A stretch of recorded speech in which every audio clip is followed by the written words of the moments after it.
এই পর্বে আমরা দেখবো ফ্রি ট্রান্সফর্ম টুলসটা আমরা কিভাবে ইউজ করতে পারি এবং এটার ব্যবহারটা কিভাবে। তো আমি যদি এটার উপর মাউসটা হোভার করি তখন তারা আমাকে ট্রান্সফর্মের কিছু সিস্টেম দেখাচ্ছে। তো আমি ট্রান্সফর্ম টুলসটায় ক্লিক করতেছি, ক্লিক করার পর আমি একটা অবজেক্ট নিয়ে রাখছি আপনাদের জন্য এখানে। তো আমার যখন এই অবজেক্টটাই সিলেকশন করা থাকবে, নর্মালি আমার এ হচ্ছে আমার অবজেক্ট, এটাকে আমি ট্রান্সফর্ম করব। তো তখন আমি যদি ফ্রি ট্রান্সফর্ম টুলসের মধ্যে ক্লিক করি, ক্লিক করার সাথে সাথে আমার এখানে কয়েকটা অপশন আসছে, ঠিক আছে। একটা হচ্ছে এটা, দেন এটা, এরপর হচ্ছে এটা ফ্রি ডিস্টর্ট, তারপর হচ্ছে তুমি পের্সপেক্টিভ ডিস্টর্ট, এরপর হচ্ছে তুমি ফ্রি ট্রান্সফর্ম, ঠিক আছে। তো প্রথমত এরপর হচ্ছে কি কনস্ট্রেইন, এটা দিয়ে আমাদের কোনো কাজ নেই। এটা দিয়ে হচ্ছে বিভিন্ন ধরনের কর্নারগুলোকে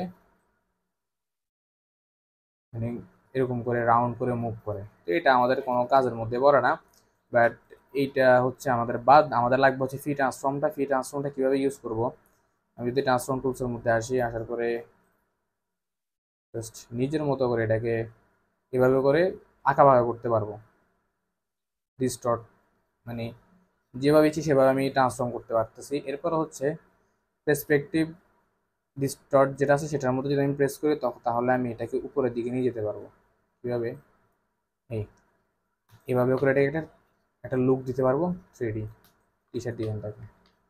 যদি আমি এটাকে একটু ছোট করি, এরপরে ফ্রি ট্রান্সফর্মের মধ্যে আবার ফিরে আসলাম, এভাবে করে আমি একটা লুক দিতে পারবো। হ্যাঁ, আবার আমি যদি চাইলেও এটাকে অবজেক্টটাকে সিলেকশন করে আবার ডিস্টর্টের মধ্যে গিয়ে এখান থেকে যদি আমি এটাকে ছোট করতে চাই, মানে নিজের মতো করে কি এটাকে আমি ট্রান্সফর্ম করতে পারতেছি। ডিস্টর্ট, পার্সপেক্টিভ ডিস্টর্ট যেটাকে বলা হয়, এটা করতে পারবো। এরপর হচ্ছে কর্নারগুলোকে ধরে বিভিন্নভাবে অ্যাঙ্গেলে সাজাইতে পারবো, ঠিক আছে, এইভাবে করে। এই হচ্ছে আমার ডিস্টর্টের কাজ, পার্সপেক্টিভ ডিস্টর্ট যেটা সেটার কাজ। এরপর আরেকটা হচ্ছে ফ্রি ডিস্টর্ট, মানে সেটা আপনি যে কর্নারকে টানা হেঁচড়া করবেন ওই কর্নারটাই নড়াচড়া করবে, অন্যান্য কর্নারের মধ্যে এটা কোনো ইফেক্ট করবে না। বাট উপরেরটার মতো যখন আমি একটি কর্নার যখন টানাটানি করতেছে তখন কিন্তু তার আশেপাশে যে কর্নারগুলো ম্যাচিং করতেছে সেগুলোকে নিয়ে এসে কাজ করতেছে। হ্যাঁ, ফ্রি ট্রান্সফর্ম ফ্রি ডিস্টর্টের মতো যখন আসবো তখন কিন্তু সেটা ওরকম না, সেটা জাস্ট তার কাঙ্ক্ষিত যেই কর্নার অথবা অ্যাঙ্কর পয়েন্ট থাকবে যেটা ওটাকে নিয়ে এসে কাজ করবে। এইভাবে করে আমরা একটা ডিজাইনকে একটু 3D টাইপের অথবা মানে দেয়ালের সাথে বা কোনো কিছুর সাথে মিলানোর জন্য তখন আমরা এইভাবে ইউজ করতে পারি। আমি জাস্ট টি শার্ট ডিজাইন দিয়ে এটা আপনাদেরকে, আশা করি আপনারা এটা বুঝতে পারছেন। এরপরে আরেকটা টুলস আছে, সেটা হচ্ছে পাপেট ওয়ার্প টুলস, সেটা পিন এর মতো। নর্মালি আমি যদি কোনো একটা এনিমেল নিয়ে আসি, জাস্ট ডগ, সরি, ডগ,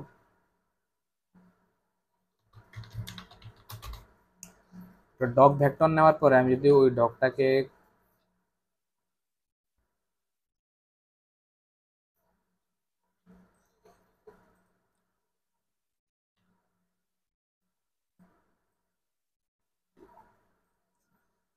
এখান থেকে আমি ইমেজ ট্রেস করে দিচ্ছি।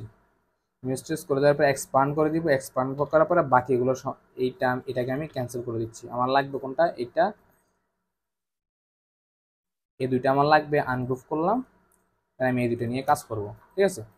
এটাকে আমি কিন্তু ইমেজ থেকে কিন্তু ভেক্টর কনভার্ট করছি, এটা আপনাদেরকে আমি অন্য কোনো ভিডিওতে দেখাবো কীভাবে আমি এটা করলাম।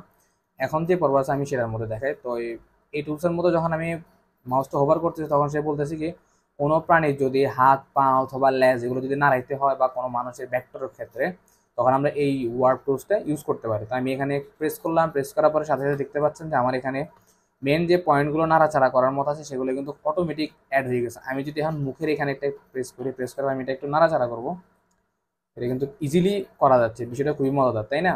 এরপর হচ্ছে আমি যদি এখান থেকে এটা একটু চারা করতেছে করতে পারবো। এটা হচ্ছে ওনাদের দেওয়াগুলো এগুলো। এই যে আমি চাইলে লেসটাকে আর একটু অন্য দিকে করতে পারি, এখানে চাইলে আমি একটা অ্যাডও করতে পারবো, বাট এখানে অ্যাড করা আছে, এখানে কিন্তু অ্যাড করা নেই।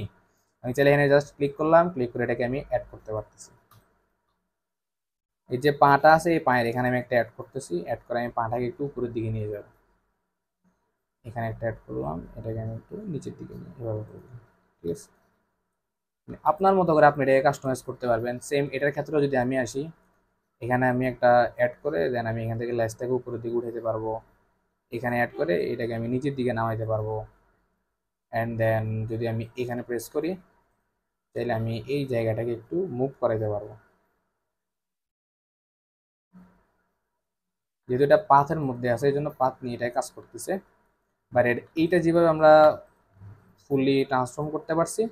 এরকম করে চাইলে আপনি বিভিন্নভাবে ট্রান্সফর্ম করতে, এটা কিন্তু ভেক্টরের ক্ষেত্রে প্রযোজ্য। আপনি এখানে আসি কিন্তু ইমেজের মধ্যে এই কাজটা করতে পারবেন না, এটা করতে হবে হচ্ছে আপনাকে ইমেজের মধ্যে। যদি আপনাকে সেম এই জিনিসটা করতে হয় তাহলে আপনাকে এটা ফটোশপের মধ্যে যেতে হবে, কারণ ফটোশপটা হচ্ছে রাস্টারাইজ আর এটা হচ্ছে ভেক্টর। ঠিক আছে, এইভাবে করে আমি এটাকে নাড়াইতে পারবো। তো আশা করি আপনারা বুঝতে পারছেন যে আমরা এই টুলসটার মাধ্যমে কিভাবে কাজ করতে পারবো। এটা কিন্তু খুবই গুরুত্বপূর্ণ একটা টুলস।